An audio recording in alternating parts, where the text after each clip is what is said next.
Let's get started. Welcome everyone. Thank you for coming to our workshop on strategies to help students in STEM classes. My name is Ming Lu. I'm an instructor in the business department. I teach accounting. And today I'm very happy to have these panelists here who are excellent instructors and can share some strategies that they use to help their students.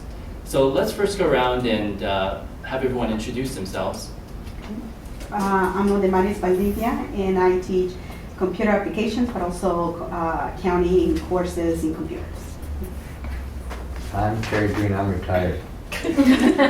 But I'm with all these beautiful ladies here, so life is good, and I teach math when I'm not retired. I'm TERI BERNSTEIN. I'm in the business department. I also teach accounting. I'm NAREY. I'm in life sciences. I teach both microbiology and the first in the major series of biology. I'm MURIEL Law. I teach Chemistry 9, everyday chemistry for the non-majors, as well as Chemistry 10, which is the introductory chemistry for GChem. And every blue moon I teach GChem as well. Wonderful, thank you. Just to let the audience know in advance, I will be asking 3 questions, and then I need to go to the Senate to present the budget, and Edna Chhabari will be taking over with the remaining questions. Okay, let's get started. So the first question is, STEM courses tend to follow a strict course sequence because the material covered in one course builds on top of knowledge covered in the previous course. Thus, students who take a course without truly mastering the material covered in the previous course sequence usually are lost and confused in the current course. How do you help students who are underprepared with the prerequisites entering into your course? Anyone? Let's go around. Okay. I will put a very quick example. One of the courses that I have is QuickBooks. And on QuickBooks, we're required to have the students complete Accounting 1 at least, and computer in one of the entry levels of computer applications, because it's going to help to move the class very quickly. But as we know, I have students that bypass the prerequisite. Even though you try to motivate them, to go and take the right classes before they enroll, there's so much you can do. So one of the things that I do is, if I see somebody already took the entry level of computer, but they don't remember the back end, because in QuickBooks is a very good class to show whether you are good in computers or not. So for that, I cannot take so much time on the class. I do very briefly. I do not assume that everybody knows everything. So I just go and start through the basic of the computer applications. And then after that, if I see that they have a problem, then I will invite them to come to office hours. The next thing that I will do is I post videos. I have mini videos that I use in my online classes. So I just share them on my own gram classes. I have no problems doing that. And of course, I usually, especially the students that I see, they have the most challenge. I tell them to watch me, because I teach them as steps. And sometimes I see how students can fall behind very easily, especially in computers, because they're looking at their computer and they're looking at me. By the time they go back, I'm already 3 or 4 steps ahead. So if I see them that they're behind, I say, it's just okay, you don't have to follow me, just watch me. And then after that, I invite them to do the same steps, to do it, because they're supposed to go into the lab and do 2 hours of that. So I make them do that assignment again. And at the same time, it's just a confirmation for them that they understood this step. Because when they do it with me, it's easy, everything is easy. Okay, but then when they have to do it, it's a different story.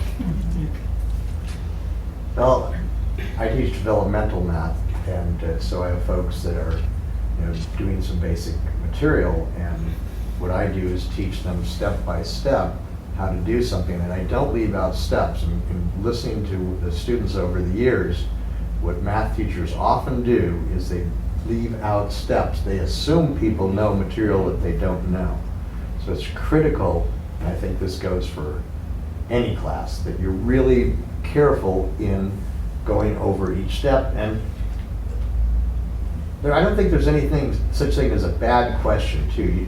And how that question is asked is really important that you listen to it and answer it in such a way that the student doesn't feel put down. So many of my math department folks, I think it's for math teachers in general, by the way they answer the question, they put the student down, which is really bad because folks spend their whole lives going to therapists because the math teacher at some point, just said something that tweaked them. Everybody's got something. I got a story. I got a fourth grade math teacher that I had, a fourth grade teacher who thought I was looking at Barbara Mengel's paper. I still to this day remember the name, Barbara Mengel.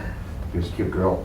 Anyway, I didn't look at her paper at all. I had learned the material 2 years before on my own, but the teacher accused me of cheating, and that might have been a real bad thing. I cried, and I was, a very sensitive little boy, but the bottom line is people have experiences, and it's so important how you answer questions. And so oftentimes when people ask a question that it's way out of line, it's really critical not to answer it in such a way that the student feels wiped out. So step by step, I think, is really important. To address that first thing you asked mainly, on the first day of my Accounting 2 class, we basically were dealing with people who come out of Accounting 1, and Accounting 1 covers sole proprietorship accounting and all the financial statements. And Accounting 2 moves on to corporations, which are more complicated. So, so basically on the very first day, I do a couple of things. One, I go over the basic formulas that they're supposed to know. I zero in on the places in the book where the Accounting 1 material that they absolutely have to know, which is generally in the first half of Accounting 1. They need to know that, and if there's a lot of detail in the second half, they don't need to know. And the third, I give them a pre-test, both that's basically online, so I get an assessment. We also have students who think they can take Accounting 2 before they take Accounting 1.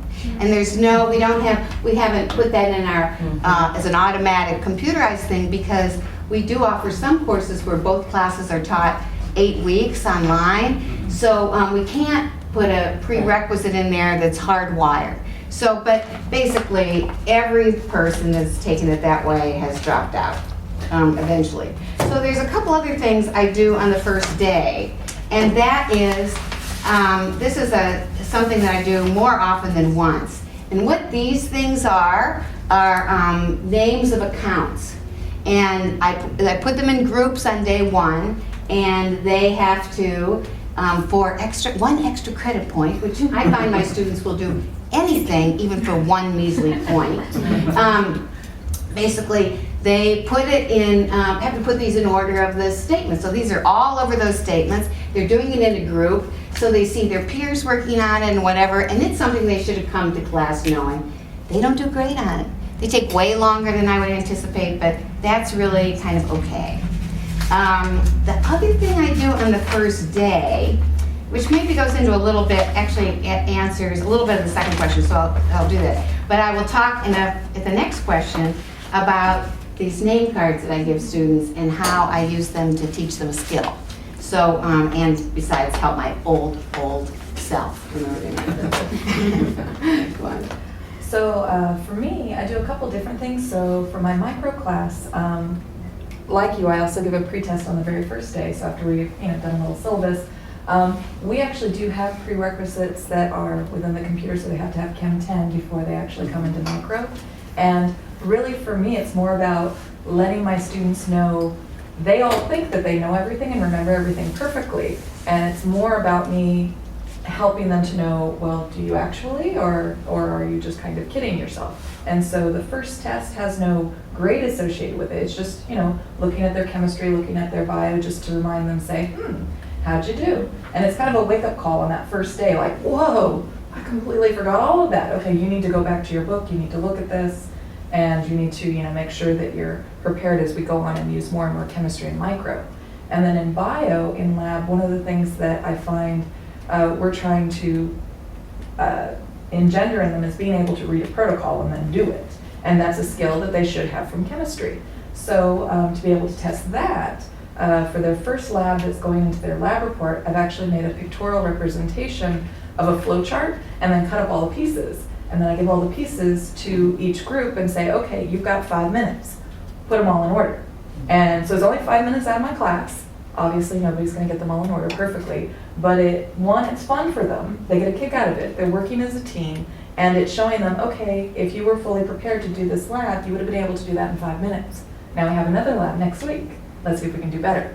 And then I think that they're going to have another game to do, which sometimes some semesters, yes, I'll do. Some maybe not. They're like, aren't you going to do a game? No, we're going to go into it.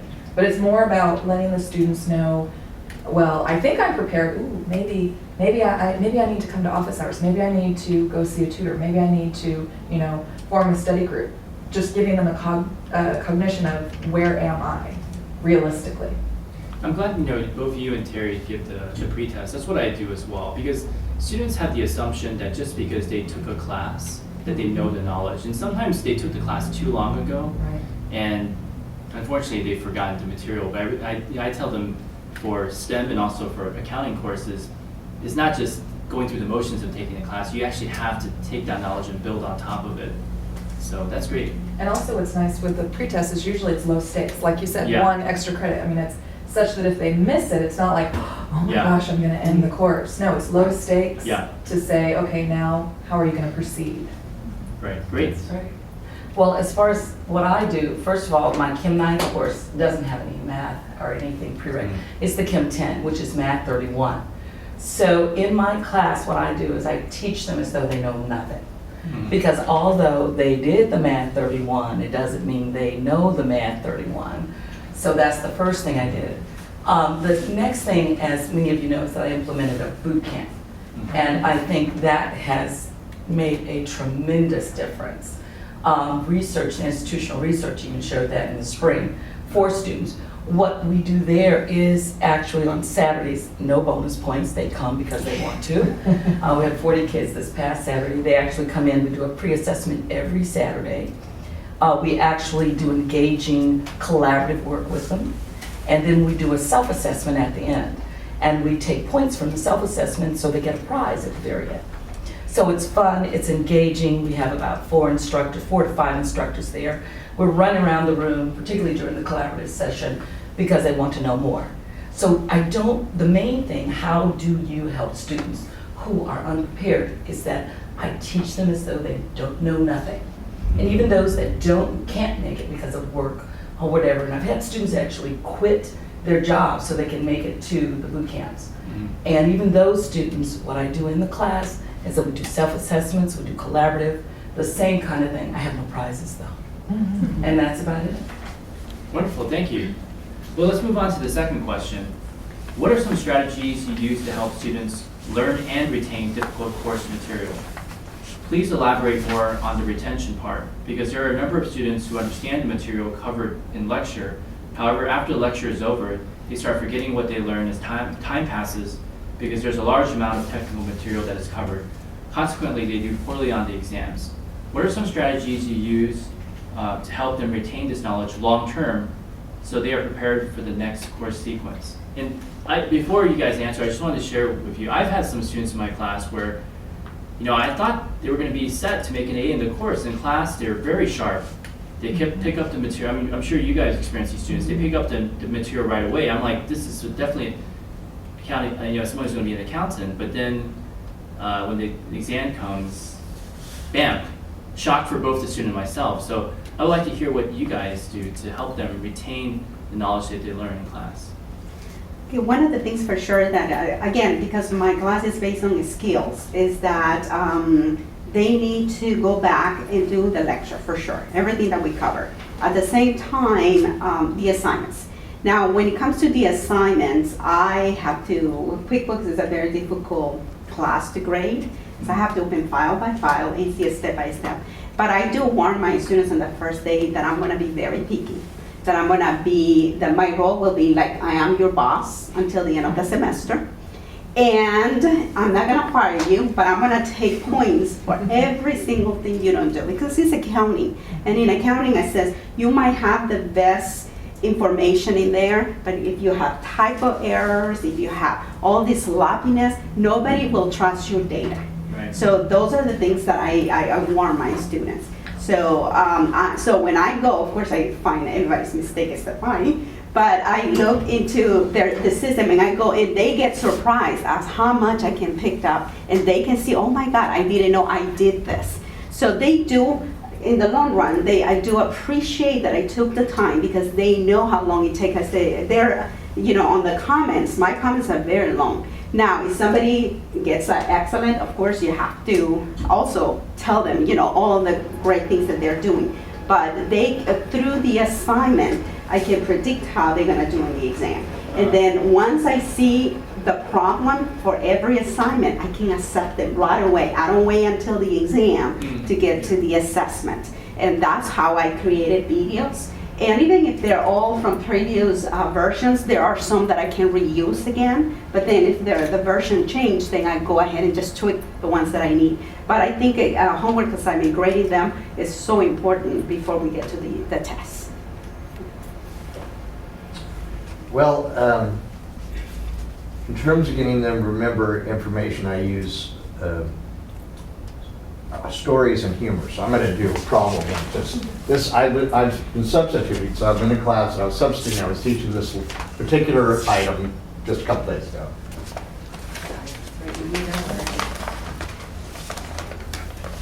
So I was teaching how to simplify what's called a complex rational expression.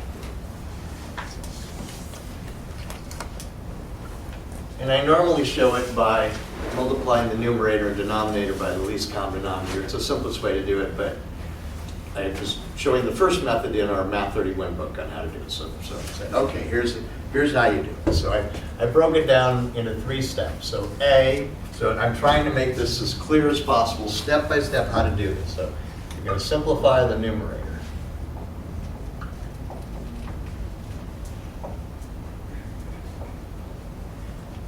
So you've got 1 over x plus 5 over y. So how do you do this? What do you do? How do you add these 2 fractions? What do I need to do? I've got to find what? Least common denominator, right? So you've got xy here and you've got xy here. And so you're going from x over to xy, right? So the multiplier is y here. Isn't that correct? Yes. Well, I call this part of it the new kids on the block technique. So they're remembering that when you're adding fractions, you've got to find the missing amount, the multiplier. But I've given it a name to try to have them hook it on for 6 months or 40 years later, how to do addition of fractions, whether it's arithmetic or algebra. New Kids on the Block, where they had a big group in the 90s, well, this can lead to a whole different talk in itself. And this is what my girls listen to. My girls are 36 and 40 now, but when we were driving around and listening to damn New Kids on the Block. But it's just a fun story about them. They changed their name to NKOTB at one point. They had made $120 million, and they changed their names because everybody teased them about their music. You ever get your feelings hurt? I have. So they changed their name. And guess how much money they made when they changed their name to NKOTB? How much? They didn't make any money. They didn't make any at all. Nobody knew who they were. So it's really important then I'm going to another story, but what you name your children is really important. In my case, my name is TERI Green. Okay, I was named after the cartoon strip TERI and the Pirates. My dad envisioned, this was a #1 comic strip in those days. Everybody read something called a newspaper. You may not know what they are, but there were the newspapers. And so my dad imagined I was going to be this super macho guy, TERI and the Pirates. I'm a really macho super guy. And so he called me TERI. But the problem was, in going through school, I was the only boy TERI in the school. Oh, yeah. I got teased incessantly. And I was small and I got picked on. I was TERI the Hairy Fairy. Oh. It was horrible. I had all the names I was being called, so my parents sat me down and they said, well, change your name. I said, what are we going to change my name to? So we'll change your middle name to Richard. I said, no, Richard Nixon's vice president. I don't think so. I'm not sure. He said, well, then we'll use the short name. We'll call you Dick. From now on, your name will be Dick. Okay? You're going to be Dick for the rest of your life. Okay? And I was 8 years old. I had to choose to be called Dick for the rest of my life. I told my parents in 10 seconds, there's no way you're calling me Dick the rest of my life. I am going to stay with TERI. I'll continue to be teased and let it be. Well, what happened then later on in junior high, they had squads we had to sit in the 60s, and you had to hold the guy up in front of you, and they called the names alphabetically backwards. I sat 3 years behind the same young man. I sat behind Dick Golden for 3 years.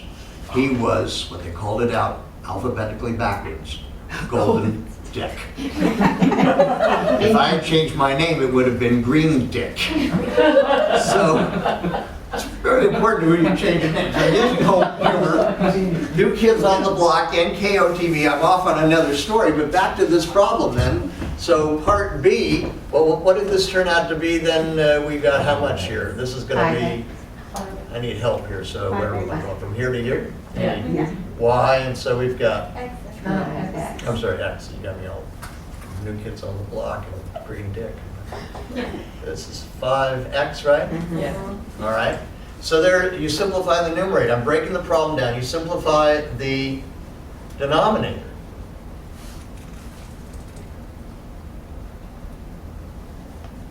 And so I've got to go use the New Kids on the Block technique again. So I've given a name for it, something, a cue for them to remember. Whether they remember or not, well, maybe they won't, but at least it's an idea. So we have XY here and XY here. I'm going from X over to XY, multiplying by Y. We have 2Y here. What do we got here? New Kids on the Block. The new kid is X. This is X, so we have 3X, is that right? I'm hurrying. So what does the problem then boil down to become?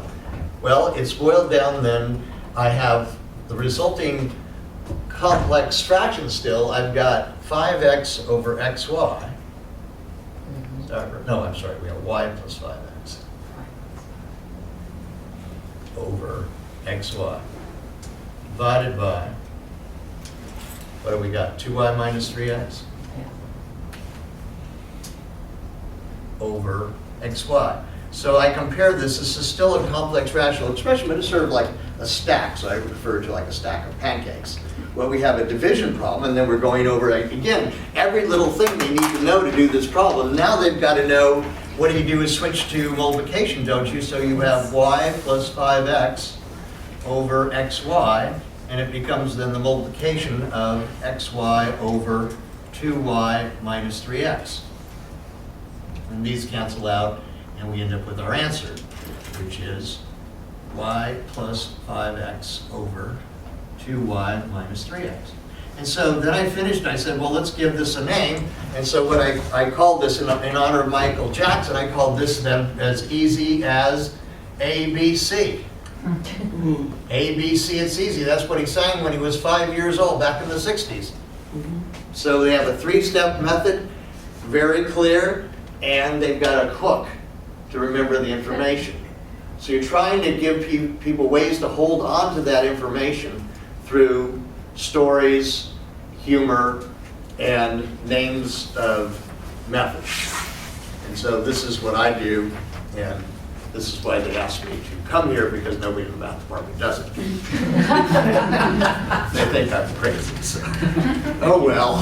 But I know that Gwen, she does a lot of the same things that I do, and I'm sure DEMARIS does as well. Because we're trying to give our students ways to remember data. How do you give people ways to remember? And then you can, I'll let folks, there's far more complicated stuff they have to remember. Well, TERI, I'm one of those TERI girls. There you go. That I know, make I trouble. know. And I'm married to someone named Richard who goes by. Hey, Dick, I know. Whatever, totally. And I love Yeah. Dick too. Yeah, He's right. a great guy. He's a fabulous person. All right. Did he so- get teased a lot with his name? Oh, yeah. See? He There still you go. does. Still does. So my students don't know how to study. I'm not sure how they got through school, but they do not know the first thing about your basic studying things. So I figure I got to teach them that in order for them to retain stuff. And what I do at the beginning of classes, I bring these cut up old manila folders, and I have them write their main name that they want to be called on front. And now that we have those pictures that show up, I put the picture on the back so I can do some studying. So I tell them that so I can study between classes. But what I also tell them is this: there's a business thing about management by crisis, management by objective, and management by exception. So management by crisis is like, studying for the exam at the last minute. Don't want to be doing that. Management by objective, you spend a lot of time going over stuff that you already know because you're looking at everything all the time. But management by exception will save them time. And these people like to save pencil lead, and they love to save time.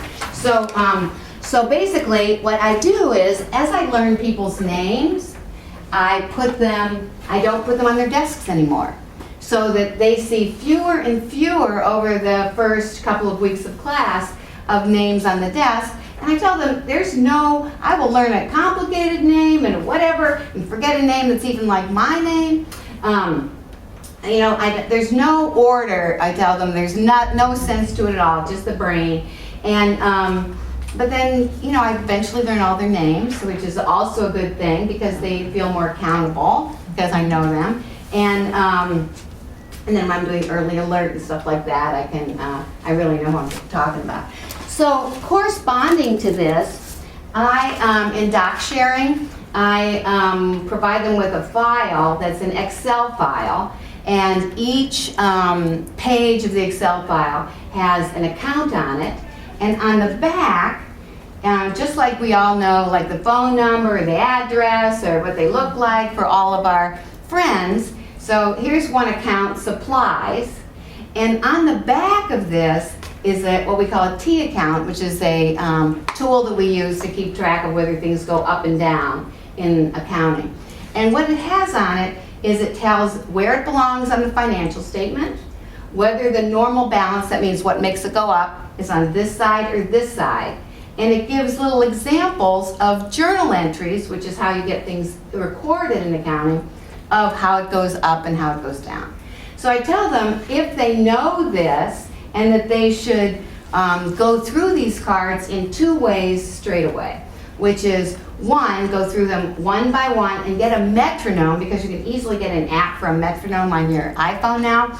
Get a metronome that first is going like this, and then it's going to speed up as they get better. And so basically what they want to do first is go debit or credit, which is which side makes it go up. And then they want to go through it with 5 piles and have the categories: assets, liabilities, capital, revenue, and expense. Those are the 5 main categories on the financial statements. And then I want them to go asset, expense, expense. So basically they're doing it with the metronome slowly at first, and then getting faster and faster. And I occasionally have them bring their cards to class. Of course, 1 point for printing out their cards. It's a 20-minute cut and paste exercise. Then I am the metronome as they're going through their cards on their desk. So that is really, and the stuff on the back, they want things simplified. When we get to that question about, there's a question about how do you get them to read the book. These guys are business students. I have no hopes about most of them, no hope that most of them are going to read the book. So I am distilling, and these are concentrated pieces on the back of what they need to know about each thing, and it tends to work. So those are the main things. There's one other thing that 2 other things I wanted to say about motivating to learn and retain. One is I tell them what the stakes are for most of the things that I go over. A lot of them, there's accounting, they're going to be business majors, they don't care. But if I tell them what the stakes are, like in a managerial, it's like they learn how to spread costs over a bunch of things, and I say, people can manipulate this and make you look bad. So they can manipulate how costs are spread. You won't know what happened. You think you did well, and there it is, you did poorly. So you tell them what the stakes are to give them some motivation to keep it in their long-term memory. And the other thing I do, which is hard to explain a little bit, and students need a refresher on this, which is for quizzes, makes it easier for me too. I give them not multiple choice quizzes, I give them real problem quizzes, which would be completely overwhelming for me because I assess quite frequently. Completely overwhelming, except that if they're going to get an A or an A minus, and for some students a B plus, which is basically 12.5 to 15 points on their quiz, I give them the points. And if they do less than that, which is really where my problem grading comes in. What's 9 out of 15 versus 8 out of 15, 7 out of 15? So I give them a Greek grade.